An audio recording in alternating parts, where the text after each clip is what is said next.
영국이 낳은 영적 거장 존 웨슬리는 이런 소원을 하나님께 드리면서 기도했습니다. 우리 함께 읽어보시죠. 시작. 만일 나에게 하나님 외에는 두려워하는 것이 없고 십자가에서 죽으신 예수 그리스도 외에는 알지 않기로 작정한 사람 300명만 있다면 온 세상을 복음으로 불바다가 되게 할 것이다. 여러분 어떻습니까? 참 얼마나 아름다운 비전인지 몰라요. 경신교회도 소수의 동역자들이 시작하면서 300명으로 훌쩍 넘었던 수년 전에요.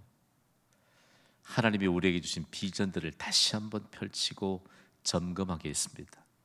대단히 중요한 것은 여러분, 오늘 우리가 얼마만큼 하나님 앞에 과연 우리가 무엇을 위해 존재하고 있는가, 그리고 왜 하나님께서 이처럼 귀중한 은혜를 우리에게 베푸시는가에 대한 것을 충분히 이해할 수 있다면 존 웨슬리 한 사람과 그리고 그가 그렇게 소원했던 하나님 앞에 헌신된 300명의 동역자들의 활동이요 18세기의 영국을 피해 혁명으로부터 구해냈다는 사실입니다.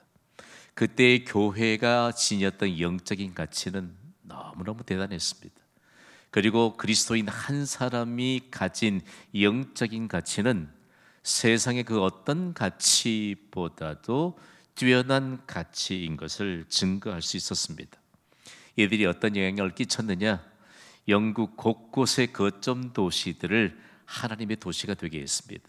그리고 이들의 영향력이 미 대륙으로 확산되게 되었고, 그리고 전 세계적으로 확산되는 놀라운 은혜가 있었습니다. 오늘 우리도 여러분, 광주광역시를 하나님의 도시가 되게 하는 하나님의 영향력으로 준비되는 은혜가 임하게 될 줄 믿습니다. 그러면서 느헤미야서를 통해서 계속적으로 우리에게 하나님이 도전하십니다. 제가 느헤미야 하면 여러분은 여호와께서 위로하셨다 이렇게 말씀해 주세요. 느헤미야의 이름의 의미가 여호와께서 위로하셨다. 그런데 오늘 말씀에 이르러서는 하나님께서 여호와에게 감동을 주셨다. 그래서 오늘 첫 장은 하나님의 감동을 받은 느헤미야에 대한 것으로 기록하고 있습니다. 50일 만에 무너졌던 그리고 불탔던 예루살렘 성벽이 재건되었습니다. 그랬더니 그 이후에 남아있던 과제가 도대체 어떤 과제였을까라고 하는 것인데, 하나님은 예루살렘 성벽이 건축되었는데 다시 그 도시를 채워서 하나님의 도시가 되게 할 하나님의 백성들이 필요하셨습니다. 그래서 하나님이 느헤미야를 감동시켰다. 느헤미야에게 감동을 주셨지요. 오늘 본문인 느헤미야 7장 5절이 이런 정황들을 밝혀주고 있습니다. 5절을 함께 읽습니다. 시작. 내 하나님이 내 마음을 감동하사 귀족들과 민장들과 백성을 모아 그 계보대로 등록하게 하심으로 내가 처음으로 돌아온 자의 계보를 얻었는데 거기에 기록된 것을 보면 아멘. 내 하나님이 내 마음을 감동하사라고 기록하고 있습니다. 하나님이 느헤미야에게 감동을 주셨다라고 하는 것입니다. 감동을 주셨다라고 할 때 감동은 도대체 뭘까? 우리가 감동이라고 단어를 늘 생각합니다만 감동은 하나님이 주신 것입니다. 느헤미야에게도 하나님이 감동을 주셨습니다. 그리고 오늘날 여전히 우리에게도 감동을 주십니다. 이 감동의 핵심이 뭘까? 따라하시죠. 지혜, 권능. 대단히 중요합니다. 여러분의 강의 안에게도 되어 있는 빈 여백들을 우리가 오늘 하나님으로 받은 이 도전의 말씀들, 하나님이 느헤미야를 감동시키신 이유가 도대체 뭘까? 도대체 왜 하나님은 다시 느헤미야에게 감동을 주셨을까라고 하는 사실에게 보면 귀족들과 민장들과 백성들을 모아서 그 계보대로 등록하도록 감동을 주셨다. 뭘 얘기할까요? 마치 호적을 등록하듯이 다시 예루살렘 성 안에 거주할 일부 사람들을 과연 누구를 선택할 것인가 라고 하는 내용들을 파악하기 위해서 전체 유다 백성들의 계보대로 파악하고 있는 것을 보게 됩니다. 먼저는 여러분 귀족들에 대해서 우리 함께 살펴봐야 되는데요. 느헤미야서를 함께 살펴보면서 귀족들에 대해서 가끔 등장하잖아요. 우리가 느헤미야서 초반부에는 귀족들이 돈을 가졌고 그리고 재력가들이고 권력을 가졌기 때문에 그들이 돈을 모으는 일에만 급급했었는데, 오늘 다시 느헤미야를 통해서 계수하게 하면서 가장 먼저 등장하는 사람들이 바로 귀족들입니다. 이 귀족들은 재판의 권한을 가진 자들이었습니다. 그리고 농업과 상업을 지배한 재력가들이었습니다. 그러니까 한마디로 보면 가장 유력한 자들이었고 힘 있는 자들이었고, 가만히 있어도 자신들의 힘이 확보되었던 사람들을 귀족들이라고 합니다. 이전에는 부만 축적하는데 심혈을 기울였던 사람들인데, 다시 느헤미야를 통해서 계수받으면서 이들이 하나님의 부르심의 자리에 다시 나오게 되는 기회를 갖게 되었다. 놀라운 일이죠. 놀라운 축복이죠. 여러분 어때요? 우리가 하나님의 백성으로 계수되고 있다는 사실들 앞에 여러분 믿음의 자긍심을 가지시길 바랍니다. 우리가 그래도 광주광역시를 대표하는 교회인 경신교회 성도들이다고요. 너무 감격스러워서 그냥 아멘도 잘 안 나오시는 것 같으네. 당시의 귀족들이요, 그들에게 막강한 힘이 있었고 그리고 막강한 재력을 소유하고 있었는데, 그들이 이전까지는 영광스럽게 자신들의 힘과 자신들이 가진 돈을 선용하지 못했는데, 그들에게 다시 한번 기회가 오게 된 것입니다. 다음으로는 느헤미야의 부름을 받은 민장들입니다. 민장들에 대해서 우리가 살펴보았지만, 바벨론 제국 아래에서는 이 사람들이 하위 통치자였습니다. 그러니까 바벨론의 제국이 식민지를 삼으면 유대라고 하는 나라에서 이 사람들이 하부층에 속해 있어서 유대 민족들을 관장할 수 있는 이와 같은 조직에 있었던 사람들이 바로 민장들입니다. 다시 이들이 포로에서 기환되어 온 이후에는 유다 공동체를 대표한 공적 업무를 수행하는 자들입니다. 요즘으로 바꿔 말하면요, 공무원들입니다. 국가 공무원들이죠. 그 다음으로 여러분 다시 계수하게 된 사람들은 처음으로 돌아온 자의 계보들이 등장하게 되는 것을 봅니다. 이 사람들은요, 1차 포로에서 돌아온 자들, 에스라 2장에 기록된 자들입니다. 참고적으로 에스라 2장 1절에는 이렇게 기록하고 있거든요. 함께 읽어보시죠. 시작. 옛적에 바벨론 왕 느부갓네살에게 사로잡혀 바벨론으로 갔던 자들의 자손들 중에서 노임을 받고 예루살렘과 유다로 돌아와 각기 각자의 성읍으로 돌아간 자. 정확하게 에스라서와 느헤미야서는 동일선상에 있습니다. 대단히 중요한 것은 이들이 포로된 자들로 있다가 다시 노임을 받아서 유대로 돌아온 자들이 바로 이런 자들인데요. 그렇다면 이 사람들 가운데서 도대체 하나님의 도시로 세울 적임자들은 도대체 누구일까라고 하는 사실인데요. 느헤미야가 계수해서 하나님의 도시로 세울 사람들은 도대체 누구일까? 예루살렘을 하나님의 도시로 세울 적임자들이 과연 누구일까에 대해서 여러 부류들로 구성된 자들을 계수하고 있는 것을 보게 됩니다. 첫 번째 그룹은 지도자 그룹입니다. 먼저 우리의 눈에 기억 속에 남아있는 두 사람이 등장합니다. 스룹바벨과 예수아입니다. 이 두 사람은 유대 백성들의 정신적 지주가 되었습니다. 두 사람들은 두고두고 소선지서인 학개와 스가랴에도 기록되고 있고, 유대 백성들에게 두고두고 이 두 사람의 이름이 지워지지 않고 기억되고 있었다는 것이죠. 스룹바벨은 어떤 사람이었지요? 유다 왕족 혈통을 이어받은 자입니다. 스룹바벨이요, 유다 왕족 혈통을 이어받았는데 정말 믿음의 사람이었습니다.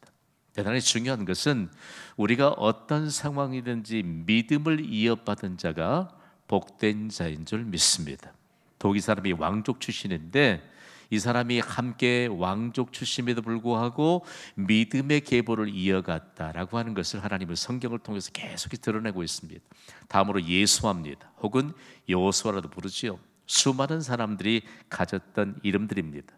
참고로 구약 성경이 기록되어 수많은 사람들이 등장하지만 히브리인들에게는 이름만 있습니다. 성이 없습니다.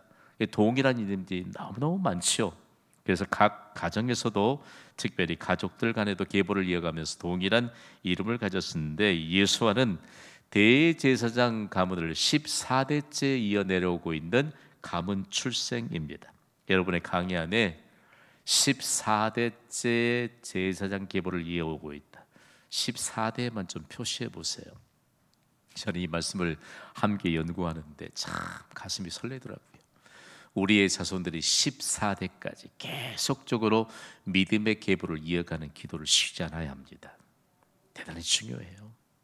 하나님은 우리에게 예수와를 통해서 대제사장 가문을 14대째 이어 내려오고 있다라고 하는 사실들을 우리에게 보여주면서 오늘 이 시대의 독자가 되어서 우리가 느헤미야서를 함께 살펴보고 있는데, 여러분 이 기도 여러분 잠시라도 잊어서는 안 됩니다. 그리고 여러분의 자녀들에게도 정말 3대 4대, 이제는 장수시대가 됐는데 4대가 모이면 믿음의 계보를 이어갈 수 있는 그 영광스러운 기회가 우리의 가족들을 통해서 계속 자손들에게 이어져 가고 있다는 것, 얼마나 참 감사하고 영광스러운지 모릅니다. 그래서 지도자 그룹 가운데 여러 사람들이 등장합니다. 이스라엘의 12지파를 대표했던 사람들이 총망라돼서 이스라엘의 12지파, 그리고 이스라엘을, 그리고 더 나아가서 온 세계를 통치하시는 분이 하나님이신 것을, 다시 예루살렘을 하나님의 도시가 되게 하시는 하나님의 역사 가운데 첫 번째 단계에 기록되었다는 것을 참고해 두시면 좋아요. 두 번째로는요, 일반 유대인 그룹입니다. 일반 유대인들의 소개가 제법 깁니다. 먼저는 계보가 있는 유대인들에 대해서 8절 24절에 기록하고 있는데, 이들의 숫자가 몇 명이죠? 16,722명입니다. 누구누구의 자손들로 소개되는 이들은 모두 16,722명이나 되었습니다. 여러분 그래요. 제가 7남매 막내로 자라면서 어디 가면 누구 집 막내구나. 우리의 자녀들이요, 우리 부모님들의 계보를 따라서 그들이 얼마만큼 영광스럽게 자신들의 존재를 인식하고 사는지 모릅니다. 가끔씩 자녀들에게, 요즘은 말보다는 문자가 먼저 가는 시대 아니에요? 아빠, 엄마, 딸로 아들로 태어나게 해주셔서 너무너무 감사해요. 저는 이런 문자를 가끔씩 받습니다. 여러분도 받으시죠? 여러분들 부모님들 향해서도요, 이거 잊어서는 안 돼요. 정말 잊어서는 안 돼요. 그래서 누구의 자손들로 계보를 이어가고 있는 대단히 중요한 내용들, 하나님께서는 이 부분에 대해서 대단히 중요하게 이스라엘의 계보 역사 가운데 대단히 중요하게 여겼던 내용 중에 하나입니다. 두 번째로는 지역에 따라 분류된 유대인들입니다. 이들은 자손들의 계보로는 파악이 되지 않았지만 어느 지역에 살았던 사람들, 그러니까 옛적에 고향을 생각하면서 그 지역에 있었던 사람들을 그대로 파악할 수 있었던 사람들이었습니다. 성경을 읽다 보면요, 어느 지역이 참 많이 등장합니다. 그리고 성경의 배경이 되는 그 지역을 순례해 보면 참 실감이 나요. 오밀조밀하게 모여서 작은 성읍을 이루고, 그리고 하나님이 주신 말씀을 토대로 그들이 공동체를 이루어가면서 서로 함께 이처럼 합력하여 선을 이루었던 그 아름다운 역사들에 관한 내용들을 기억하면서, 요즘 여러분 고향 생각 많이 하고 사십니까? 꾸맨들 이슬이요. 우리 고향 말이에요. 고향. 우리 어머니 시대의 고향하고 지금 우리가 사는 시대의 고향은 많이 다르죠. 유대인들 생각에 어떻게 지역에 따라 분류된 유대인들을 찾아내면서 느헤미야가 얼마만큼 그들의 역사와 전통들을 존중했는가를 알 수 있습니다. 구약 시대에 보면 한 사람이 좀 부지 중에 잘못할 수 있잖아요. 사람을 죽일 수 있고 살인을 저지를 수 있는데, 이 사람들이 부지 중에 살인을 저질렀을 때 도피성으로 피하기 위해서 제단의 뿔을 잡으면 그 누구도 그 생명을 해하지 못하게 했던 이런 일들 가운데 하나가요. 저는 이 도피성을 연구하다가 이 부분과 함께 좀 맞떨어지더라고요. 함께 한 성읍에 살면서 서로 다 알잖아요. 그렇죠? 요즘도 아파트에 살면 뭐 조금 더 많이 사니까 거의 알게 되더라고요. 그런데 쭉 보이면 도피성은 대략 마을에서 모두 다 보일 수 있는 그런 높은 위치에 세웁니다. 그러니까 한 사람이 부지 중에 잘못해서 그냥 살인을 했는데 살인을 당한 가족이 그 살인자를 쫓습니다. 손에 무엇을 들었는지 심장이 가죠. 위급한 상황 가운데서 한 사람은 쫓겨가고 한 사람은 쫓아가고 어디로 가지요? 도피성으로 갑니다. 사람들은 그때 마음을 졸이면서 잡히지 않게 되기를. 결국은 먼저 쫓겨가는 자가 도피성으로 들어가면 비로소 온 동네 사람들이 안도의 숨을 내쉬고, 그리고 나중에 잘잘못을 함께 가리고, 그리고 그들이 순간이나마 손을 모으면서 하나님을 바라보고 의지했던 이와 같은 정서들이 배어 있어요. 여러분, 어디 가든지 교회가 세워질 때요, 도피성처럼 잘 보이는 언덕의 위치에서 교회들이 많이 세워졌습니다. 제가 서구에다 보면 이렇게 함께 새롭게 도시가 건설이 되더라고요. 그 제국처럼 그냥 아주 그냥 평지로 이렇게 다듬는 게 아니고 자연들을 그대로 잘 살려요. 참 그 땅이 얼마나 매력적인지, 그냥 나무만 베어내면 그냥 잔디밭이 되고요, 거기에 집을 계획대로 지으면 너무너무 아름다운 주택가가 형성이 됩니다. 그러면 거기에 교회가 세워질 때 정말 잘 보이는 곳에 그렇게 세워지면서 그런 아름다운 하나님의 역사에 대한 일들을 다시 펼치게 되는 이런 역사가 있습니다. 여러분, 경신교회는 어디쯤 위치해 있나요? 우리를 마음속에 늘 바라볼 수 있는 그런 곳에 위치하고 있지 않습니까? 오늘 우리에게 있어서 이런 상황을 보면서 지역을 따라서 분류된 사람들이 꽤 많지요. 8,648명이나 되었다라고 말합니다. 다음으로는 제사장들 그룹입니다. 제사장들 그룹이 4,342명입니다. 대략 보면 당시에 느헤미야가 유대 백성들을 파악했는데 10분의 1 정도 됩니다. 여기에 주목해 보시기 바랍니다. 여러분 생각이 좀 많다는 생각이 안 듭니까? 대단히 중요한 것은요, 미대륙의 부흥의 역사가 일어나게 될 때 교회 안에 이런 보이지 않는 법칙들이 계속적으로 하나님 나라를 확장시켜 갈 수 있는 근거가 됐습니다. 만약에 교인이 1,000명이라고 하면 교육자들은 몇 명이어야 합니까? 100명이었다고. 100명. 오늘 이 시대에요, 정말 우리가 꿈꿔야 될 것이, 정말 우리에게 필요한 것이 뭘까? 여러분, 사실상 영적인 지도가 필요한 거 아니겠습니까?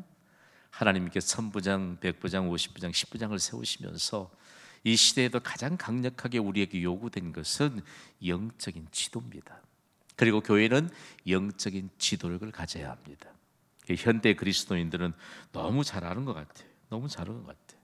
대단히 중요한 내용들을 우리가 하는데, 이스라엘이 영적인 이와 같은 문화 속에서 얼마만큼 중요한 일을 감당했는가라고 하는 사실들을 가르쳐 주는데요, 이처럼 대단히 중요한 내용들 가운데 제사장들 그룹이 과연 어떤 일들을 감당했을까라고 하는 사실들에 대해서 계속적으로 느헤미야가 우리에게 보여줄 것입니다. 다음으로는 레위 지파 그룹입니다.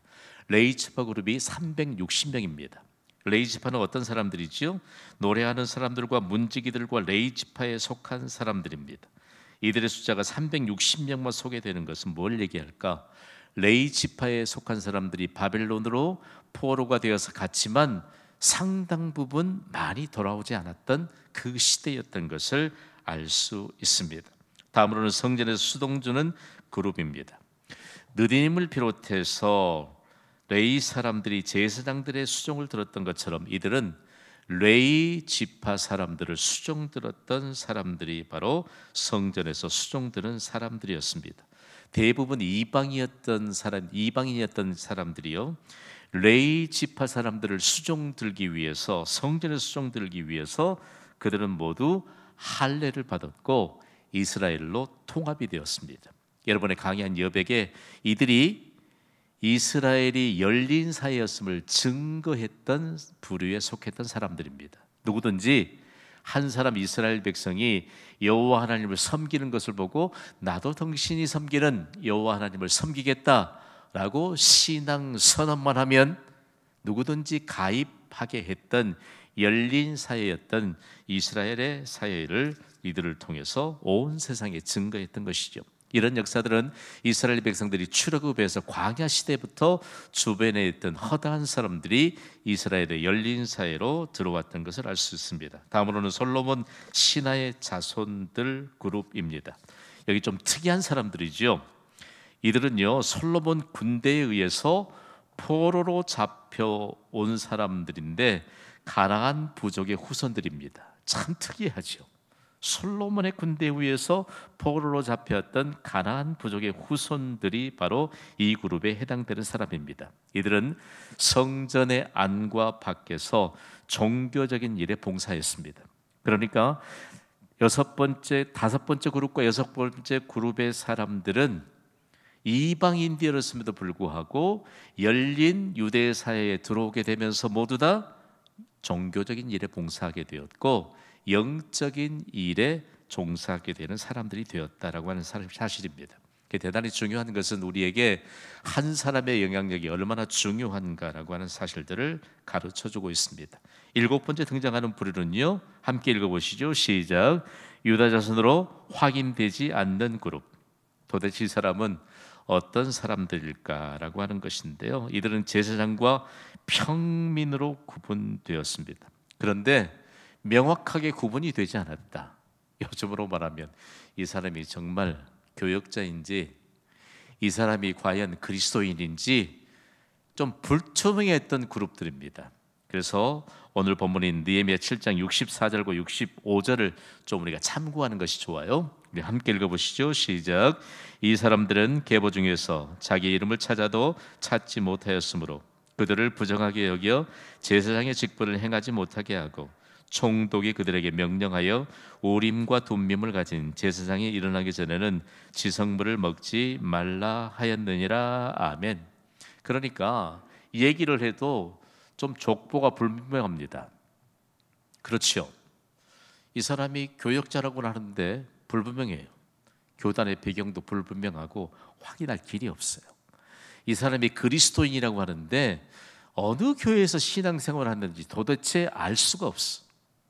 이런 사람들인데 어떻게 했을까라고 하는 것인데, 제사장이 판단을 하기 전까지 보류되었던 사람들 중에 있었던 사람들입니다.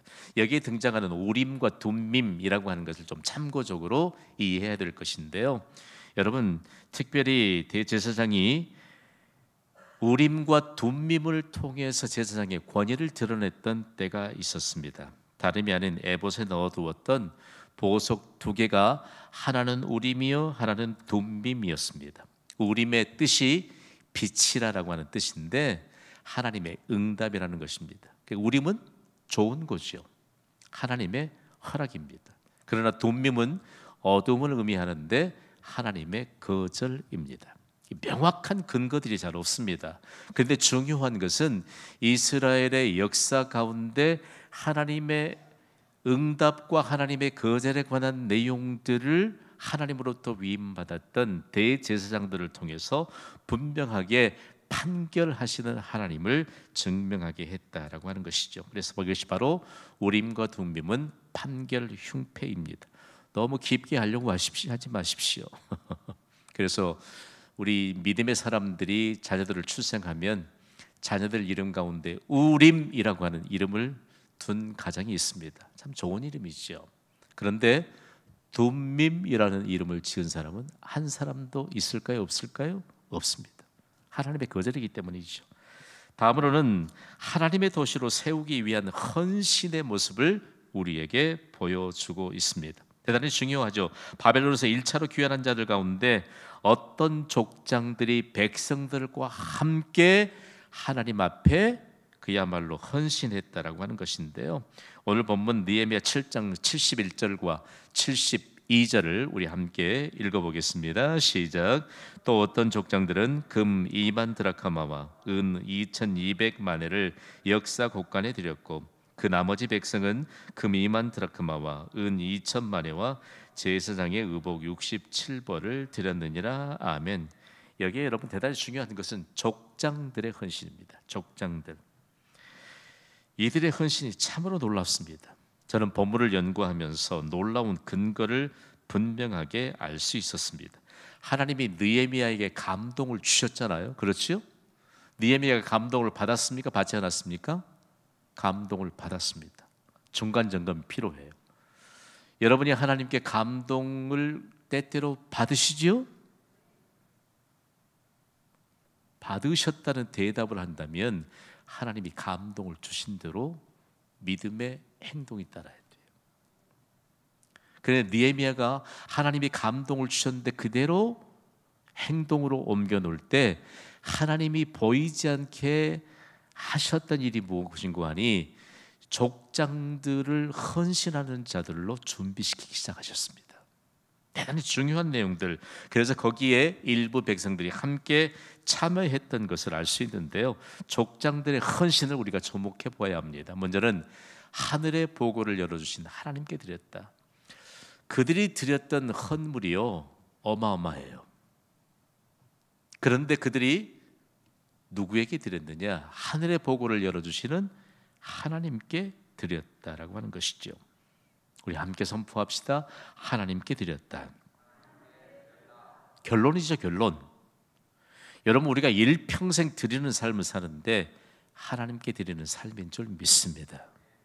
이게 결론이에요. 하늘의 보고를 열어주시는, 제가 느헤미야서를 연구하다가 때때로 충격을 받은 것은요, 이들이 하나님께서 광야에 주신 약속의 말씀을 근거로 하나님의 도시를 세울 수 있는 감동을 받았다는 사실입니다. 여러분, 광야에 주신 약속의 말씀 기억하시죠? 신명기 28장 12절 말씀입니다. 함께 읽어보시죠. 시작.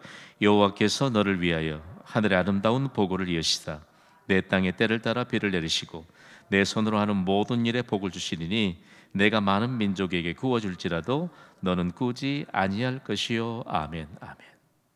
저는 하루도 새벽 기도 시간에 이 기도를 빠뜨리지 않습니다. 여러분, 감동 받으시고 하나님의 약속도 받으시기를 주님의 이름으로 축복합니다. 세 번째로 제가 기도하는 내용, 첫 번째, 하나님 오늘도 교통사고의 위험으로부터 보호해 주시옵소서. 두 번째, 암 같은 무서운 질병으로부터 보호해 주시고 치료해 주옵소서면 코로나19 바이러스로부터 안전하게 지켜주시옵소서. 그리고 치료해 주시옵소서. 세 번째, 하늘의 아름다운 보고를 열어주셔서 하나님의 경영을 이루게 하여 주옵소서. 하나님이 감동 주세요. 감동 받아야 돼요. 그래야 하늘의 아름다운 보고를 열어주시는 하나님의 역사에 대한 증거자가 됩니다. 오늘 특별히 하나님께서요, 족장들의 헌신, 이들이 참 돈을 마진 가진 사람들이었네. 열어보면 그보다 더 많이 가졌던 사람들도 있었을 것입니다. 그런데 이들을 통해서 이들이 하나님께 드렸다. 그리고 이들을 통해서 백성들이 그야말로 감동을 입고 그들과 함께 헌신했다. 두 번째로는요, 족장들의 헌신 가운데 우리가 함께 살펴야 될 것은 자원하는 믿음으로 드렸습니다. 하나님의 도시를 세우도록 감동을 받은 사람들은 다윗 왕이 성전 건축을 준비하던 감동의 역사를 기억했습니다. 너무 멋있잖아요. 이들의 근거가 하나님의 역사의 가운데 있었던, 그리고 하나님으로부터 감동을 주실 때 감동을 받았던 자들이 간직하고 있던 믿음의 유산을 받았다는 사실이죠. 역대상 29장 9절의 말씀을 우리 함께 읽어보겠습니다. 시작. 백성들은 자원하여 드렸으므로 기뻐하였으니 곧 그들이 성심으로 여호와께 자원하여 드렸으므로 다윗 왕도 심히 기뻐하니라. 아멘. 결론입니다. 다시 한번 선포하시죠. 하나님께 드렸다. 다윗 왕이 그렇게 성전 건축하기를 소원했지만 피를 많이 흘렸기 때문에 하나님이 금하셨습니다. 그리고 다윗 왕의 아들인 솔로몬에게 성전 건축의 기회를 주셨는데 성전을 건축할 준비를 누구에게 시켰죠? 다윗 왕 시대에 다 준비케 하셨습니다. 그런데 너무 많이 하나님께 자원하여 드리니까 차고 넘쳤습니다. 그것을 보고 다윗 왕 당신께 드린다라고 하는 고백이 아니고 여호와 하나님께 드리나이다, 아멘. 이 모습을 보고 다윗 왕이 너무 기뻐했다는 사실입니다. 여러분, 하나님께 드릴 수 있는 손길이 되게 하신 하나님께 감사하시기를 주님의 이름으로 축복합니다. 이들을 통해서 다시 예루살렘 성벽이 재건이 됐는데 이들을 통해서 하나님의 도시가 되게 하는 놀라운 역사가 일어나게 될 것을 이제 기대하게 하십니다. 결론적으로 이런 말씀을 받습니다. 다 함께 선포하시죠. 시작. 하나님의 도시가 되게 하라. 중요합니다. 하나님의 도시가 되게 하라. 예루살렘을 하나님의 도시가 되게 하라. 과연 느헤미야가 하나님이 감동을 주실 때 감동을 받음으로 인해서 어떤 파장이 일어났는지, 오늘 우리가 하나님이 감동을 주실 때 우리가 그 하나님의 감동을 받으면 어떤 파장이 일어날 것인가에 관한 내용들을 가르치고 있습니다. 인류 역사는요, 하나님이 계획하신 도시들마다 하나님의 도시로 만들었던 부흥의 역사들을 우리에게 기억시키고 있습니다. 여러분의 강의 안에 수록되어 있죠? 1904년에 어떤 일들이 있었냐요? 영국 웨일즈의 부흥이 누구로부터요? 이반 로버츠로부터. 이 사람은요, 공장의 직공이었습니다. 참 이 사람에 관한 내용들을 읽어보면 그의 손톱에는 늘 공장에서 일을 했기 때문에 새까만 기름때가 끼어 있었대요. 그가 하나님이 감동을 주실 때 감동을 받았습니다. 영국 웨일즈를 하나님께서 하나님의 도시가 되도록 그렇게 감동을 입혔죠. 1905년도에는요, 인도 카이사의 부흥은요, 과와 과부를 돌보던 평범한 처녀였던 리바마이로부터 임하였습니다. 과와 과부를 돌보았던 평범한 한 처녀, 그리스도인에게 하나님이 감동을 주시니까 그가 감동을 받았습니다. 1906년 미국 LA 아주사 거리에서 부흥은요, 한쪽 눈을 잃었던 흑인 청년이었습니다. 참 부흥 역사는 참으로 놀라워요. 1907년 평양에서 일어났던 대부흥은요, 선교사들로부터 신앙 지도를 받았던 평신도들로부터 인한 것이었습니다. 무엇보다도 중요한 것은 하나님의 도시가 되게 했던 부흥의 주역들은 하나님의 약속하신 말씀을 따라 살았던 믿음의 사람들이었습니다. 그러니까 하나님이 감동을 주실 때 감동을 받은 자들로 인하여 부흥이 일어났는데 하나님의 도시가 되게 했습니다. 여러분, 하나님의 도시라고 하는 말만 들어도 감격스럽지 않습니까? 어떤 분이 그래요. 경신교회를 통해서 광주를 하나님의 도시가 되게 하라. 우리 이미 블레싱 광주를 선포하면서 이미 선포했습니다. 처음 들어봤대요. 하나님이 광주광역시를 경신교회를 통해서 하나님의 도시가 되게 하실 줄 믿으시면 아멘 하시기 바랍니다. 하나님이 감동을 주십니다. 받으세요. 받아야 돼. 감동을 받았다는 것은, 내가 하나님이 감동을 주시며 감동을 받았다는 것은 믿음의 행동으로 옮겼다는 것입니다. 우리 작게 기도해도 하나님의 도시를 이룰 수 있는 놀라운 하나님의 능력이 우리로 인하여 이 땅에 임하게 될 줄 믿습니다. 오늘 우리에게 결론적인 메시지 두 개를 제가 거기에 기록해 놓았는데 1번, 2번을 연속해서 읽겠습니다. 시작. 하나님이 주시는 감동을 소멸시키지 말라. 하나님이 주신 감동으로 하나님의 도시를 세우라. 아멘. 아멘. 반주자 어디 있어요? 기도하겠습니다.